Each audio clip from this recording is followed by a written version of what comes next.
रहेगा। ये सब नॉलेज है। आपको नॉलेज है इसलिए आप साइकिल चला जाएंगे, ऐसा गारंटी नहीं है। लेकिन वास्तव में एक्चुअल में जब साइकिल चलाना होता है तो स्किल की जरूरत पड़ती है। आपको ही खुद को धीरे धीरे आ जाता है और फिर आप अपनी मस्ती में भी साइकिल चलाते हैं, चलते रहते, कोई तकलीफ नहीं होती है। जैसे जैसे आपने इस कला को सीख लिया, इस टैलेंट में आ गई, स्किल आ गई, आपको कभी दिमाग खपाना भी नहीं पड़ता है। और इस फर्क को समझना शासन से लेकर के समाज के हर स्तर पर बहुत जरूरी होता है। आज भारत में नॉलेज और स्किल दोनों में जो अंतर है उसे समझते हुए ही काम हो रहा है। आज से 5 साल पहले आज के ही दिन स्किल इंडिया मिशन इसी सोच के साथ शुरू किया गया था। इसका मकसद यही था कि यूथ को नॉलेज के साथ ही स्किल भी मिले, कौशल भी मिले। इसके लिए देश भर में सैकड़ों प्रधानमंत्री कौशल विकास केंद्र खोले गए, ITI की संख्या बढ़ाई गई, उनमें लाखों नई सीट्स जोड़ी गई।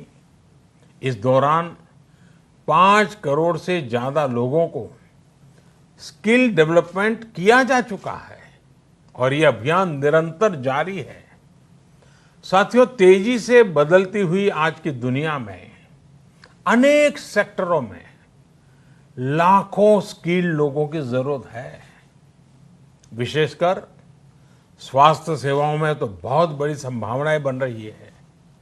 यही समझते हुए अब कौशल विकास मंत्रालय ने दुनिया भर में बन रहे इन अवसरों की मैपिंग शुरू की है।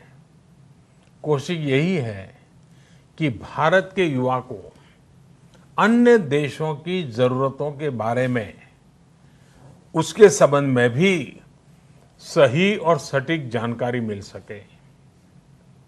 किस देश में हेल्थ सर्विस में नए द्वार खुल रहे हैं, किस देश में कौन से सर्विस सेक्टर में क्या डिमांड बन रही है, इसमें जुड़ी जानकारी अब तेजी से भारत के युवाओं को मिल सकेगी। अब जैसे मर्चेंट नेवी का उदाहरण ले तो भारत समेत पूरी दुनिया को सेलर्स की बहुत जरूरत है। हमारी तो 7,500 किलोमीटर से लंबी कोस्टलाइन है। बड़ी संख्या में हमारा यूथ समुद्र और तटीय परिस्थितियों से परिचित है। अगर इस क्षेत्र में स्किल को बढ़ाने पर काम किया जाए तो दुनिया भर को हम लाखों एक्सपर्ट सेलर्स दे सकते हैं और अपने देश की कोस्टल इकोनॉमी को भी मजबूत कर सकते हैं। मैपिंग की वजह से अब इस तरह की जानकारियां देने का काम और आसान हो जाएगा। इसके अलावा 4-5 दिन पहले देश में श्रमिकों की स्किल मैपिंग का एक पोर्टल भी शुरू किया गया है। ये पोर्टल स्किल्ड लोगों को स्किल्ड श्रमिकों की मैपिंग करने में अहम भूमिका निभाएगा। इससे एम्प्लॉयर्स एक क्लिक में ही स्किल्ड मैन पावर तक पहुंच पाएंगे। खासकर जो श्रमिक हाल फिलहाल में शहरों से अपने गांव में गए हैं, उन्हें इससे बहुत मदद मिल पाएगी। आपने इधर बीच देखा भी होगा कि कैसे एक खास स्किल सेट के साथ गांव पहुंचे लोगों ने गांवों का कायाकल्प करना शुरू कर दिया है। कोई स्कूल को पेंट कर रहा है तो कोई डिजाइन के घर बनवा रहा है। छोटी बड़ी हर तरफ की ऐसी ही स्किल आत्मनिर्भर भारत की ही बहुत बड़ी शक्ति बनेगी। मैं देश के युवाओं को वर्ल्ड यूथ स्किल डे पर एक बार फिर बहुत बहुत शुभकामनाएं देता हूं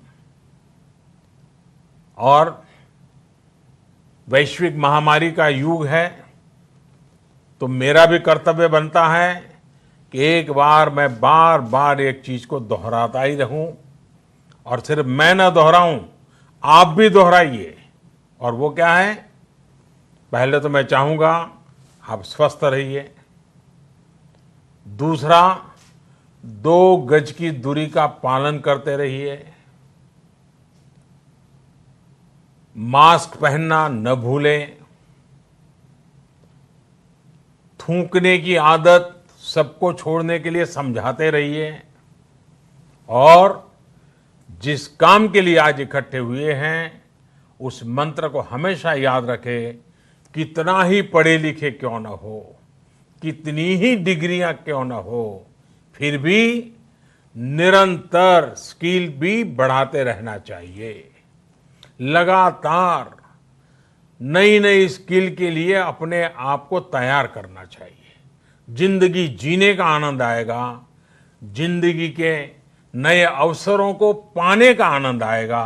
और मुझे विश्वास है कि आप अपने हाथों की ताकत, अपनी उंगलियों की ताकत, अपने दिल दिमाग की ताकत इस हुनर के द्वारा पनपाएंगे और बढ़ाएंगे और खुद की प्रगति करेंगे, देश की भी प्रगति करेंगे। बहुत बहुत धन्यवाद, आपको बहुत शुभकामनाएं। तो विश्व युवा कौशल दिवस पर प्रधानमंत्री का संबोधन आप सुन रहे थे।